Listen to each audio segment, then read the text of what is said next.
Welcome to Come and See, your podcast for finding truth in a world of chaos. Brought to you by All for Jesus Living Waters Ministry.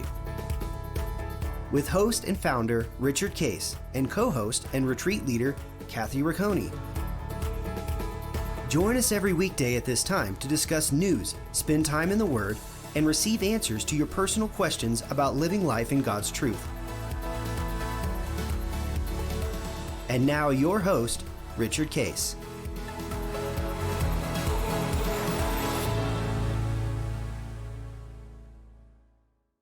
Well, Kathy, it's Monday, and it's great seeing you. Hope you had a great weekend. Good morning. Yeah, we did. We had a great weekend. Yeah, we did too. Both with our family and enjoyed our time together. And lots of happening in the world these days. You know, our broadcast is called "Come and See: Finding Truth in a World of Chaos," and we could actually spend every single day talking about the strange stuff that's going on in the world and the uncertainty of things going on in the world. But two things, so true, particularly that I'd like to just speak briefly about from last week, the end of last week, and even over the weekend.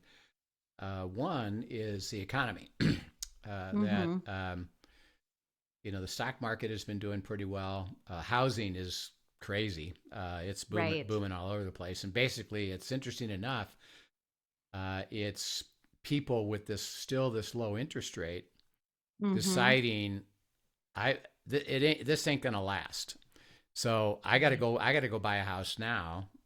So there's lots of movement, and there's lots of now sellers and buyers in the market. And and then secondly is that because of the chaos of the cities, and that's happening lots of different places in the United States, people of those cities. And particularly, this is interesting juxtaposition, is with the COVID, a lot of businesses and people basically worked remote. And they realized with the technology available, and therefore the saving of time on commuting, for example. Right. And the concern of social issues about getting COVID because I'm around too many people. So it's better to be in a contained environment. So what happened is now businesses have realized, and the people who work in businesses have realized, I like being remote. Right. And it works fine. You know, and yeah, periodically we need to get together, but I'd rather not. And so what it did is this. Since I'm going to work remote, well, then I can live anywhere I want. I don't need to stay in the city or even near the suburbs of this city, who is having its own problems with rioting and social degradation and uncleanliness and murders and crime. You know what? I'm going to go to some other state. And I'm going to go sell my place here if I can. And they're selling it for whatever they can get. But I can go buy someplace else, just a cheaper environment, and get a really nice place. And I can stay with the company, and I can work there. Work remotely. Remotely. So that's stimulated this housing boom. And the economy has been bumping along pretty well. Well, last week, they publish monthly what's called and the U.S. does this because they keep track of unemployment rate and then people who get new jobs. And here's how they do it. And all of you who have gotten a new job, I don't know if you remember, but you fill out a form called a W-4. And a W-4 form is, here's my Social Security number. Here's how many deductions I want to take, and it's registered with the U.S. government. Right. As you're now an employee and going to be receiving income as an employee, and now they know your name. Okay, you got a new job, and they receive that, and it's all electronic, and they can total it up. Well, the expectation, having now moving out of COVID is we were going to add 1 million jobs this month. That was what the expectation was. The report came back. They only added 266,000. Wow. It's a huge shortfall of what's going on, and part of the two reasons for that is one, people who are still receiving unemployment benefits. And this is interesting because one of my friends, and we'll have him on, by the way, Kathy, as a guest sometime, Casey Mulligan. He's a economic professor from the University of Chicago, and he worked for both the Bush White House and the Trump White House, right, as an economist. And when they were going through their what's called a stimulus check, he advised them, along with others, that the way you're doing it is actually incentivizing people to not work. Right. Yeah. And that reality is playing out. I know my husband would hire 5 new people tomorrow if he could find them. Yeah. Yeah. And I was on a plane with someone just the other day who has a construction business, and he was sharing how his limit right now, he's limited by 2 things in building houses. The demand is there. The supply chain is interrupted greatly. So that's another factor going on in the economy. And there are not employees to be found because, truthfully, so many of them are incentivized to stay home at this point. Right. That's right. That's a reality. Right. And so they've got to, we'll see how the government reacts to that. But and then the stock market is reacting negatively, and what all that means. And again, from our perspective, it just is so. And what it's trying to show us, as the Lord gives us wisdom and insight, is don't trust any system or the way a system looks like it might go, because the forces in the world and the interaction now globally of things can dramatically impact my ability to work and earn income. And so the key is, don't make any assumptions at all. It's going to be great. It's going to be awful. I got to do this. I got to do that. The answer is, well, no. It's going to be variable, and there's going to be surprises. And yes, there's going to be dislocation. But God can guide you and lead you individually to get ready for it, get prepared for it. He's going to ask you to do things that are already truth. For example, don't spend more than you make. Don't go into heavy debt, except maybe a mortgage and a car. Save money for a rainy day. He said the wisest animal on earth, this is Proverbs 6:6, is the ant. Why? Stores up. Because they know winter's coming. So I store up in the summer, and I know winter's coming. So he said, be wise like the ant, store up. Make sure you tithe. He said, if you tithe, Malachi 3:10 through 12, by the way, is, I will promise you to fill your storehouses, and I'm not going to let Satan steal it from you. Right. So there are things that he tells us fundamentally. Are you following already the truth that I've given you? And then specifically, I'm going to alert you ahead of time, because as just we saw with the jobs report,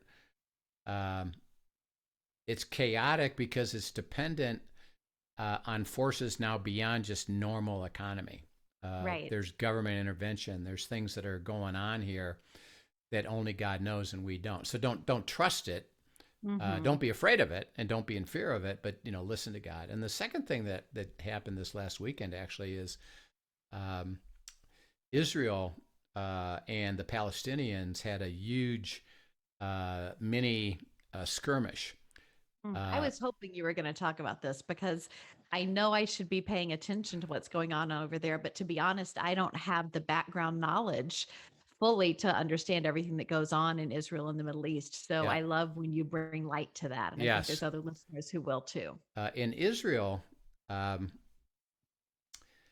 there's a place called, and my wife and I have led tours there, it's called the Temple Mount, which was the location of Solomon's temple. Right. Which, by the way, he built, was beautiful. Nebuchadnezzar destroyed it. When Jeremiah, remember, said, if you don't repent, you're gonna get destroyed and the city's gonna be burned. Well, it was.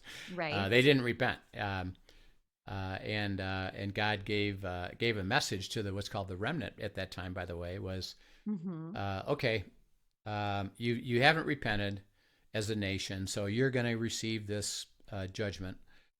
But I'm telling you, remnant, if you have a heart to hear me, I will protect you, and I will give you a grand covenant life, even though you're going to be captured and taken to Babylonia. Right. And again, peace in the midst of trouble. Yeah, peace in the midst of trouble. Yeah. And so a bunch of them, and he said, don't fight them. Surrender and go with me. Well, those that fought and didn't believe God all got killed. And these are God's children. So this is why we got to be careful not to say, it'll never happen to me as well. You ought to consider that God's invitation is by, are you willing to walk with me? I'm not going to force you to walk with me. And just because you're my child doesn't mean that you'll receive the covenant life. It's going to be, you have to fulfill your part of the covenant, which simply is, are you willing to go with me? So then he said to the remnant, if you go, again, you will. And so don't fight them, but surrender. And then the remnant did. And by the way, that included a cast of characters that we know well out of the scriptures: Daniel, Shadrach, Meshach, and Abednego. And we get to find out about their grand life that they had. And when we read the book of Daniel, we tend to think in days and weeks. Daniel's book was over 60 years. Was it really? I didn't realize that. And he went through four different kings that he lasted through and became a senior executive, basically, where he didn't fight the system. And the only times he was asked was when you're asked to violate your faith, stand up. Stand on truth. And let the consequences be mine, God said, and trust me for the supernatural. And in each case, he saved him and his friends every time, because they basically adopted the system of that time. But when it came down to, well, you are compromising your beliefs of truth, they said, well, I'm not going to do that, and I'm willing to accept the consequences of that. And God said, watch what I'm about ready to do now. And we see these 5 or 6 experiences, and again, we tend to compress them into, I guess that happened over a month or two or a year, and actually it was over 60 years. Right. So he had a few challenges, he and his friends, but mostly he lived this grand life. So when that temple was destroyed, then Zerubbabel was given the challenge by God, go back and rebuild the temple. And he and Ezra did. And by the way, there's lots of great stories about that, because it didn't happen overnight. And Cyrus, who people hold up as some great example of a godly man, was he used by God? Yes, but he also stopped the construction. Right. He allowed it to start, and then he stopped it, and we never hear from him again in terms of doing anything for Israel. And the people got distracted. And the people themselves got distracted. Yeah. So Cyrus isn't some great, man of God. He was used to start it, but it's over exaggerated what people attribute to him. And then Nehemiah was asked by God, okay, you got the temple there. Go back and build the city and the wall, because it still doesn't have any economy. And so he said, okay, I will. And great story. We can get into that sometime. So he built it on the same spot, what's called this Temple Mount. This is the Temple Mount. Okay. Mount. And then Jesus comes along. And if you remember what he told everybody, I have come, to show you new life. And by the way, this temple is going to be destroyed. Right. And of course they said, no, it'll never happen again. Well, in 70 AD, it happened again. And the Romans came. And I don't know are you familiar with the story of Masada, for example? I don't think so. Masada was an enclave of really faithful believers, And the Romans first went after them, and it was up on this huge mountain, and they couldn't get to them per se. So they built, and they're stuck up there, and they had already built gardens and things so they could exist, but they can't get off of it because they're surrounded by the Romans. Oh, interesting. But the Romans couldn't get to them. So what they did is over about 6 months, they built a road from the base of the mountain up to the top of it. And now they could get up there. And now when they realized, okay, they're going to make it up here, they went through a, and I'm not saying this was sanctioned by God at all, but they went through, basically took the entire community and they killed everybody themselves. Wow. And they wound up with and they gave it to the 10 elders, and they killed everybody willingly. Everybody, I'm willing to. I don't want to get killed by the Romans. Let's get killed by ourselves. And then the 10. Okay, what's going to happen to us? Well, okay, let's draw straws, and one of them, you kill the other 9, and then you kill yourself. And that's what happened. So by the time the Romans were coming up the road to the top of that mountain, it's called Masada, and you can go there and visit it, and you can see it. Everybody was dead, and that started the takeover in 70 AD, and they went from Masada back to Jerusalem and started attacking everything and burning everything, and they destroyed the temple again in 70 AD. And so the second Solomon's temple was destroyed. And you can actually see there, because there's still the Temple Mount, but there's a whole section of basically the blocks, the huge, enormous blocks that are left from that destruction, and they're still laying there off to the side of the Temple Mount. So over the next 2,000 years, what happened is that there's Islam rises up, and Muhammad, and they say, we're the true God, not you. And so now there's a battle. And by the way, theologically, that's Isaac and Ishmael. I thought that's where that came from. Yeah. Right. So Abraham and Isaac are the true recipients of the covenant. And Ishmael is the son of the bondservant.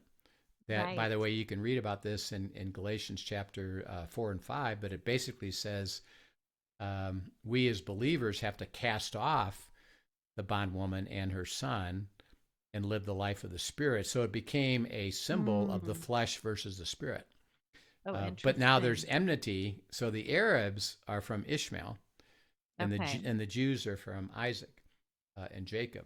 So there's a natural battle. That's actually behind it is principalities and powers, right? That are trying to overthrow the true believers, Jews and Christians. And I'm not saying a Jew is a true believer; he's got to receive Christ as his Lord and Savior. But the Jews are a chosen nation of God and will become believers, in the end times here. So the Palestinians, what's called the Palestinians, or the Muslims who are against Israel, are in constant battle. And so what happened after Muhammad is that they started building mosques, and they took over Jerusalem and won over the city of Jerusalem.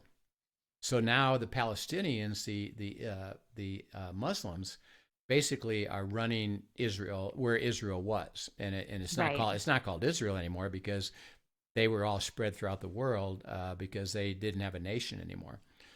But they remained true Jews, interesting enough. So, well, in 1947, and this is true, and again, we can go back, and actually we will do some history of this, because we're going to have, Kathy, as you know, we're going to have periodically what we call end warnings and signs of the end times. Right. So we're going to have a day like that, maybe every 3 weeks or so, and then we'll start getting into the detail of this. Right. But through England and what they did for Israel, they set up an embassy, and then they started to allow Actually, Christians were part of it from England, and then they started to have a hospital and let the Jews return, not as a nation, just come back. Well, in 1947, England, after World War II, sponsored with the United Nations to let Israel return back to their land. So in 1947, through what's called the Balfour Act, was they got to have, actually, they could set up in Israel again, and now you're a nation. So you have your own sovereignty. You're coexisting with the Palestinians. Okay, so the Palestinians were still living there at that point. They were still living England there, said, but Israel, you can come back. The United Nations forced them to relinquish control over part of it. Not all of it, but part of it. And so now they're coexisting, and they are a nation again. Of course, Jews from the world start coming back. Well, in 1967, it's called the Six-Day War. In 1967, Israel faces a Jehoshaphat moment. And that is that, Iran, Iraq, Jordan, Egypt, Lebanon, they all decided we're not going to tolerate them being here. We're going to wipe them out. Wow. And they all came against them. And the Jews, were overmatched, overwhelmed, and had no shot. But miraculously, and again, I'll try to get a guest on that can give us some detail about this. Yeah, I'd love that. But miraculously, in 6 days, they completely destroyed and won the war. It was literally a 6-day war against the Muslims. Wow. And they not only did they retain themselves as a nation, but they then captured back all of the land that God had given Abraham. And that's why 1967 is such a critical thing, so that when people hear about the fight over this, and the United Nations is part of it, our government, it goes back and forth between supporting it and saying, no, you got to give up land. You got to have what's called a two-state solution. But they took over the land and got their original land back. And now everything became Israel underneath the leadership of Israel government. Well, did Israel allow the Palestinians to remain living there, or did they? Yeah. Okay. So Sorry, I just need more understanding. Yeah, interesting thing happened, and this goes back to the Temple Mount. The Muslims have a strategy that's called co-opting the place that they conquer, either in the holy sites and or a significant place. So what they did is, guess what they did? They built a mosque at where the temple was. Where the temple, I did know that. Yeah. And it's sitting right now. It still exists, and it's hundreds of years old. It sits over the very same place that the temple was, so that the Holy of Holies that was in the temple is now under a place called the mosque there. And so at the time of the 67 war, the Jews had the power, the authority, and the ability to say, everybody out. And we're taken back over, and interesting enough, could have destroyed that mosque and rebuild the temple.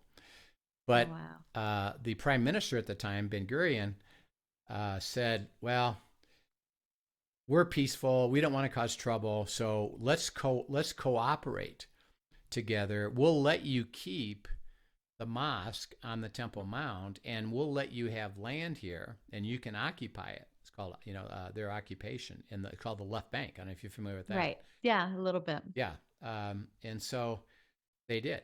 And so they were getting along, for quite a while. And then the Muslims, the extreme Muslims over time, had what's called intifada, and that is, we're not gonna coexist anymore. We're gonna wipe you out. And they've tried to come against them. Well, they never have succeeded. and Netanyahu, who's interesting enough currently the prime minister, they've gone through 4 elections and still haven't elected a government in the Right. last 5 years. So they're still in that position of they don't have a formal government, but Netanyahu is still the prime minister. And Okay. so he's never given up property. He's never given up land because he's so strong about biblical truth. I Okay. can't do this. Well, there's a fight for that. And so the Palestinians, what they call one of the holy sites is the Temple Mount, where the mosque is.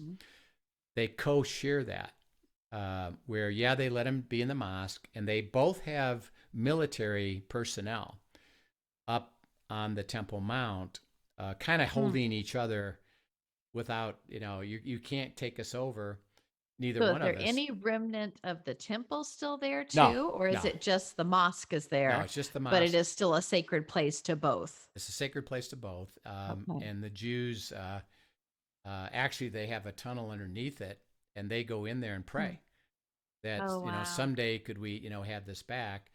And interesting enough, the one side of it called the Western Wall is called the Wailing Wall.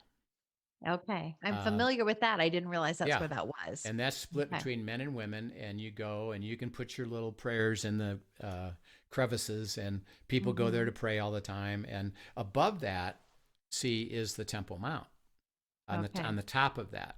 And so there's been some skirmishes even there where Jews would be praying and Palestinian guards would shoot at them. And of course they would fight back. Well, so now they're coexisting, and there's called settlements where the Palestinians have settled and the Jews have settled, and Netanyahu has been promoting the Jews settling in those places.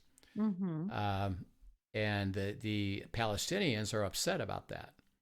So this last weekend, there was 2 things that happened. One in that place. One was there's fighting at the Temple Mount.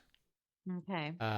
Where some soldiers were killed, and on both sides were injured because the Palestinians are trying to rebel against the settlements.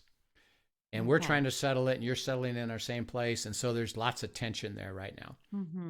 The second thing that happened is one of the Palestinian groups, or actually one of the Muslim groups called Hamas, is basically functioning. They function out of the edge of Egypt, south. The guy that was called the Gaza Strip.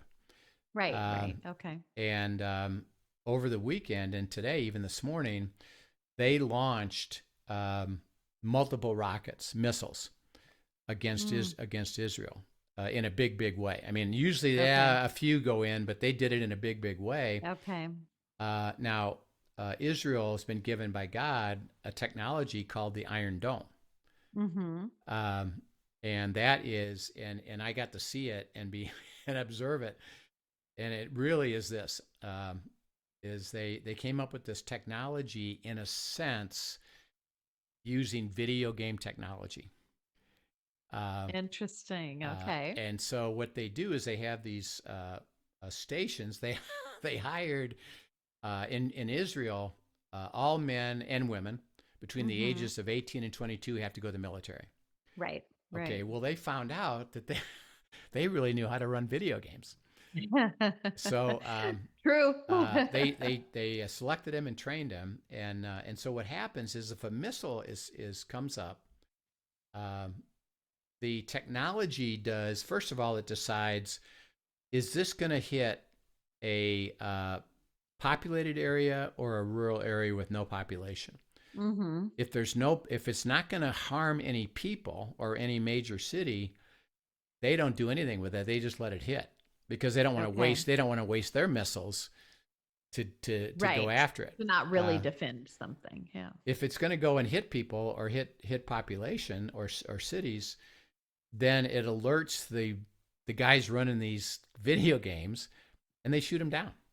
And it's with joysticks, and they shoot them down. Wow. And it's like 99% effective. Well, Hamas this last weekend, what happened was, and again, because it hasn't happened in a while, you can imagine that these kids who are used to, yeah, periodically it comes up and yeah, I get to shoot them down.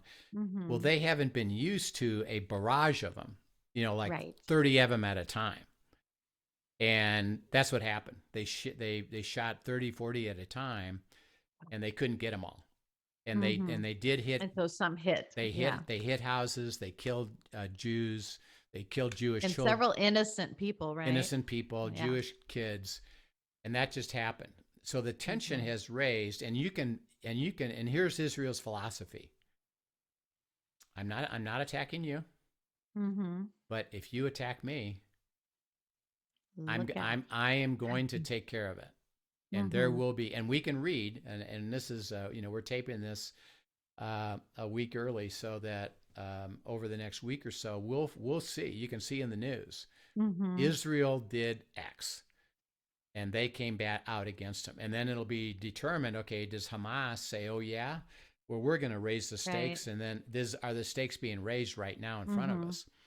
So as you look at that in the world, and this is again something that can impact us, is that, well, we're not directly involved, but what happens there is, first of all, theologically significant, which we'll talk about, but it can have grand economic impact of all of a sudden, because of what happens in Israel, and if there's a big battle and war that develops, it's going to change oil prices, it's going to affect our economy, et cetera, et cetera, et cetera. Which there's already some things impacting oil and gasoline prices that just happened this past week as well. So. That's right. Yeah. There you go. Cyber attacks. Oh, that's right. There's a lot going on. That's there's right. a lot going on to pay attention to. We didn't even talk about that. That's another thing we can talk about, is that this last week, it's called the Colonial Pipeline. And they're a whole system that provides oil to all over the East Coast from Texas.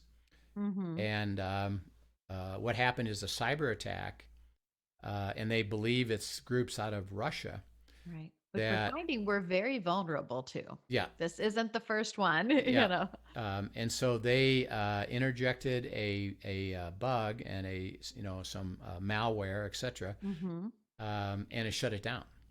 Yeah. So the ability to now supply oil is being restricted, and of course, immediately our gas prices go up. But they think they can get this resolved, but again, they're not fully sure. And see, it wasn't just like a city. This was the major system of the East Coast that shut I was going to say, everything it supplies the entire East Coast. Yeah. So we immediately saw our prices go up here in New Hampshire. Yeah. That's why to have good storage and have plenty of gas and oil, because you can maybe outlast it. But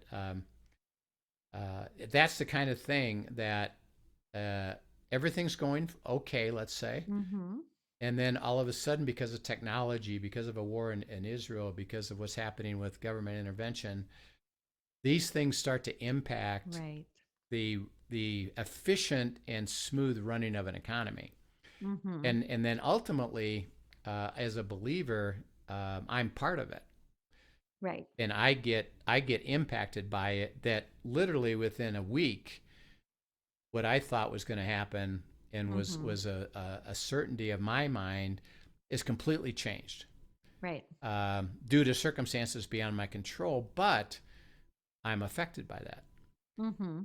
And so what we're trying to say on this show is that kind of thing is gonna increase.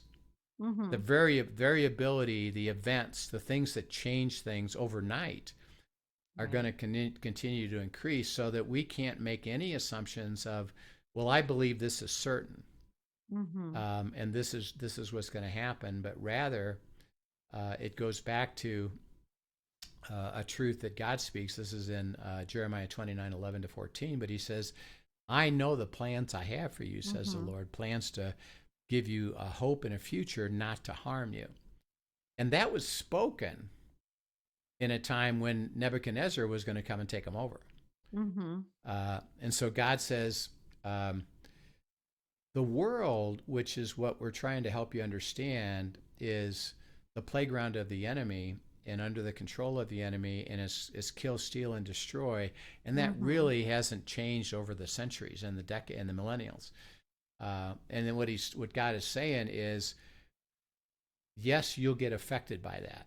You're not going to be exempt from that because you are in the world. I'm not taking you out of that world. I'm putting you in the world. But you can live in my kingdom.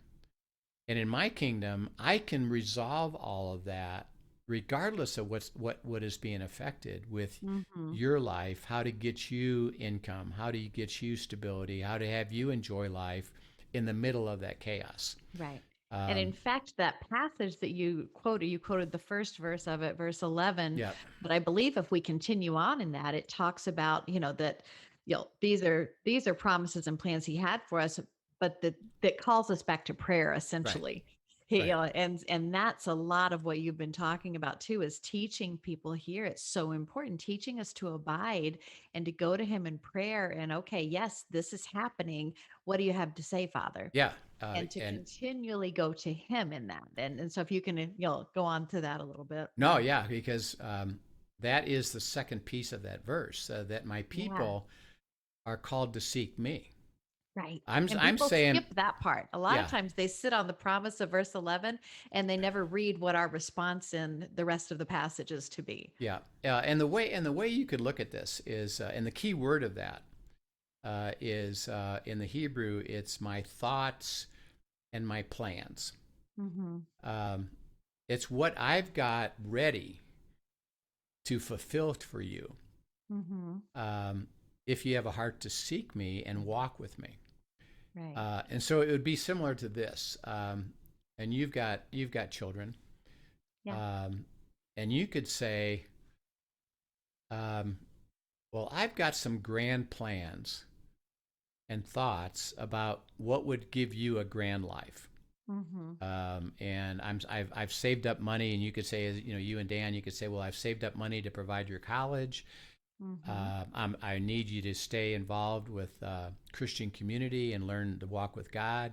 Right. And then when you get out, I'm going to pray through and help you through finding a really great job and make sure that you get into something wonderful, that you marry somebody that's a believer and has a heart for following me too.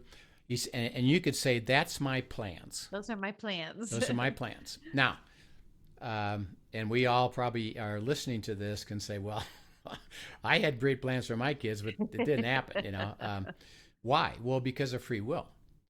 And your kids could say, well, yeah, sure, but I'm going to go do what I want to do, and I'm not willing to follow you at all because I think I can do this better. Okay, and you say I can't force you to. I had a plan for this, and I could see what could have been, but you went the opposite. Right. And so when God says, I have plans for you, I have thoughts for you, plans for a hope and a future, not to harm you and to give you the covenant life, see, it's not a guarantee.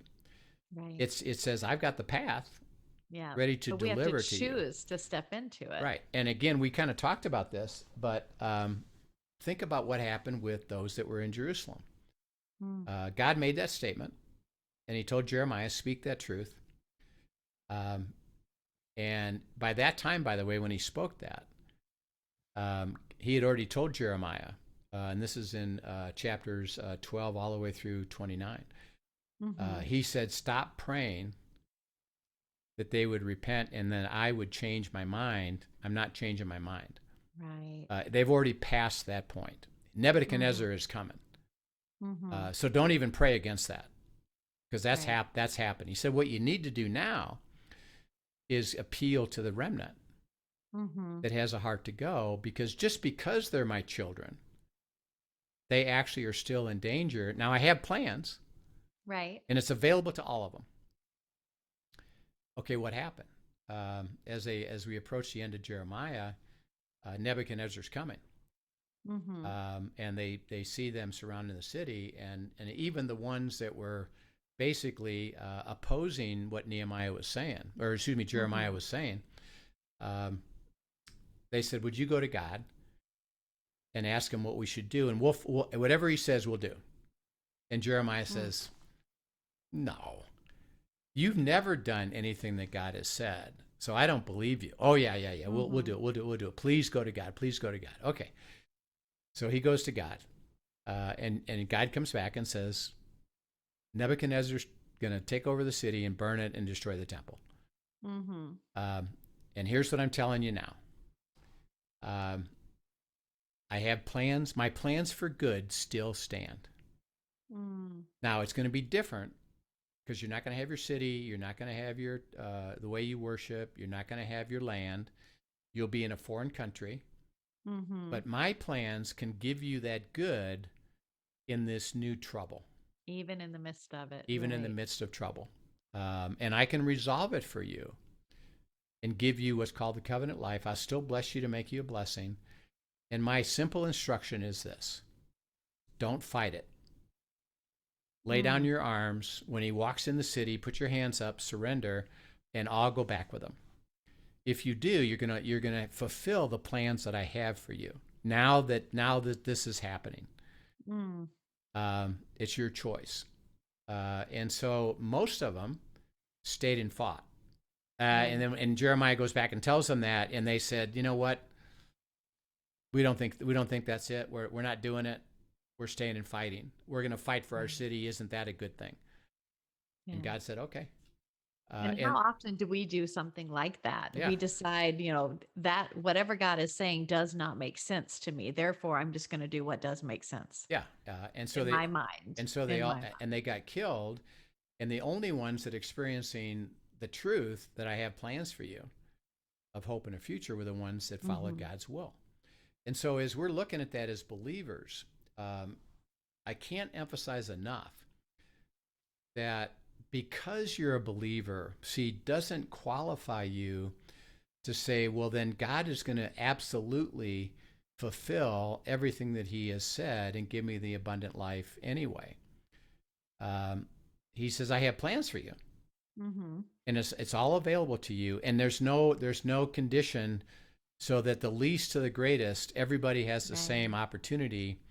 And there's not a restriction, and there's not some that are lucky, and there's not some that, well, yeah, you get blessed, but I don't. The condition is really simple. And this is out of Romans 8, 5-8.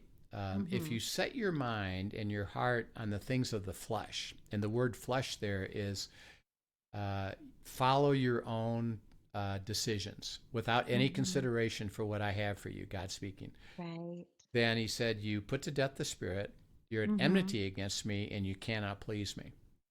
He says, if you put your thoughts and heart to following me, I will fulfill for you this abundant life, regardless of what's going on around you. See, that's what we need to really understand, is because we look at our circumstances and say, man, it's not good. God said, I know.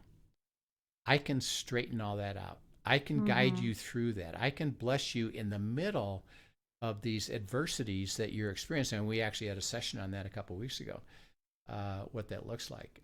And so the essence of all this, as we spent our time talking about this, is, the world's chaotic. And things are happening that are going to affect us. And the wonderful thing about that is that God said, none of that really stops me from being able to give you the thoughts and plans I have for you. But the condition, even if you're my child, like it happened with the Jews that were his children, you got to make a choice. Are you willing to follow me or not? And he said, all you got to do is be willing to be made willing. It's just have a heart to walk, and I'll do it for you. I'll do the work for you and deliver what I'm going to say. And that's what the message is, what we're trying to say each week and each day is, it's chaotic out there. But God says, if you have a heart to follow me, I'll guide you. And it's a personal guidance out of the truth of Scripture and his instructions to you personally to show you how to maneuver and walk and go. And it's mostly about what he's going to do, like he did with Daniel, Shadrach, Meshach, and Abednego. They were faithful. They didn't fight it. They didn't try to change the system in Babylonia. But when it came down to trust, they trusted God, and God delivered. So we've had a great day today. It's an interesting conversation. Thanks for filling me in on everything with the Israel and the Palestinian background. That's fascinating because it's a lot to understand. And I think sometimes a lot of us feel a little behind the eight ball. on that one. So much has transpired, and if we don't have the full background knowledge, we don't understand fully what is at the root Yeah, of it. and we're going to have what's called these end time, watching the end time signs, and we'll walk through, and this is using Daniel and the New Testament and Revelation particularly, about, well, what does God say? And already show us, and then what historically has happened, and what are these tensions all about? Why should we be paying attention to Israel? The center of the end times is Israel, and it's not just, well, it doesn't matter. Hey, Jesus is coming back, and I'll be raptured anyway. As we get into this, I think we're going to have a challenge to that. That are you so sure that God isn't asking you to pay some attention to that? And so and all we'll do is get in the Word, and just let it. And then I have a lot of history about this, about what has happened, why it's happened, and where it lands. What the cool thing about the Bible, and we can just take Daniel as an example. He got these visions of these different things that most of them have transpired, and it's like, yep. He spoke it and wrote it and stated it, and then it happened later. And so the Bible is absolutely true. And the fascinating to watch it all unfold too, right? Yeah. And the key as we look at that is that a lot of people interject their own, well, this is going to happen, and this is what this means. And like one of the things is about the rapture. Is people say, well, it's absolutely pre-trib rapture. That's it. We believe it. That's it. It's done story. Well, see, the truth in Scripture is it's not that clear. And so, and we can't add to it. We just say, well, what does it say? Well, it kind of says it could be pre-trib, could be mid-trib, could be post-trib. And I believe God purposely did that. So he said, don't you latch on to something that I haven't said absolutely. So be willing to just say, what does it say? Right. Where is it at? Accept where it's at, and then I'll show you more later. But don't add to it by saying, well, I'm going to pick these verses and I'm going to say, it's pre-trib. And God said, it's not that. You can't do that. It's not that clear. And in fact, I feel like the mystery behind some of that plays into the sweetness of his invitation to abide. Yes. Because if he told us everything, detail for detail, exactly what was going to happen, there would be no necessity to walk intimately with him. We would just take the map and go ourselves. Yep. And so as we end today, and that was it's interesting where God took us today. That was fun. Is I'd like to put up here on the screen that we'd love to hear your questions. We're actually going to deal with a question tomorrow. But send us your questions on the YouTube comments area, or email us at questions at afjministry.com. Questions at afjministry.com. And send us your questions. And I'm sure as we go down the path here that we're going to have all kinds of questions. What is that a lot about, and what about, and is Israel really valid? It doesn't really matter. All of those questions. And again, our approach is going to be, let's go see what the Word has to say. Absolutely. And it'll be fun. So we encourage you to send your questions in. And we've had a great time today kind of sharing about what's going on in the world, and then how it impacts, a little bit of the history of the temple and the Temple Mount, and why the tensions are there. And it'll be quite fun to explore that further. So, Kathy, have a great day, and we'll look forward to tomorrow. Sounds good. And if you found today encouraging, informative, be sure to be a friend and tell a friend. Pass on the link to the broadcast, and let others know what we're talking about here. I think there's some sweet, sweet things. Yeah, we're going to get into some really fun stuff. Yeah. So I really appreciate it. Okay, everybody. Hope you have a great day, and then we will see you tomorrow. Sounds good. Okay. Bye-bye.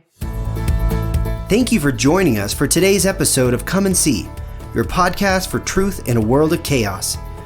Brought to you by All for Jesus Living Waters Ministry. Send us your questions and comments, and tune in tomorrow for more answers to your personal questions about living life in God's truth. Remember, God's will is best and none better.